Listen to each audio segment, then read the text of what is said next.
గర్భగుడికి చేరిన అయోధ్య రామయ్య.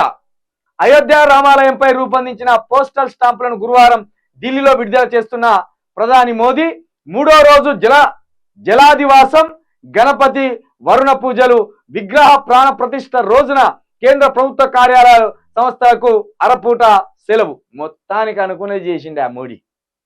ఊరు నాయన గుడి పూర్తిగా లేదురా బాబు, అది అరిష్టం రా నాయన, అట్లా చేయొద్దు స్వామి అని ఎందరు మొత్తుకున్నా, ఎంతమంది పీఠాధిపతులు మొత్తుకున్నా, లేదు లేదు సగం పూర్తయిన గుడిని ప్రారంభిస్తా, అవసరమైతే దాన్ని ఏదైనా ఎన్ని దోషాలున్నా ఎన్ని పాపాలున్నా నేనే మూట కట్టుకుంటా, ఈ ఘనత నాకే దక్కాలని మొత్తానికి మోడీ గారు అయితే అయోధ్య రామయ్యకు, భద్రాద్రి రామయ్య కాదు, భద్రాద్రి రామయ్యకు అయోధ్య రామయ్యకు ఏమో సంబంధం లేనట్టున్నది.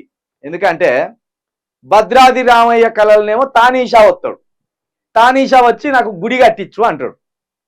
ఏది తానీషా ఎవరు మరి? ముస్లిం. మరి రాముడు హిందూ. మరి హిందూ దేవుడైనా లేకపోతే హిందువులకు కొంతమందికి రామభక్తులకు అత్యంత ప్రీతిపాత్రుడైన రాముడు ముస్లింల కళ్ళకి ఎందుకు వచ్చిండు? ముస్లింల కళ్ళకు వచ్చేందుకు గుడి కట్టిమన్నాడు అంటే ముస్లింల తానీషా కళ్ళ కనబడడానికి కారణం ఏందనేది ఇంతవరకు మరి ఎవరైతే తేల్చలేదు. మొత్తానికి అయోధ్య రామునికి భద్రాద్రి రామునికి కాస్త ఏదో తేడా ఉన్నట్టు కనబడతాను. ఇది పక్కన పెడతాను.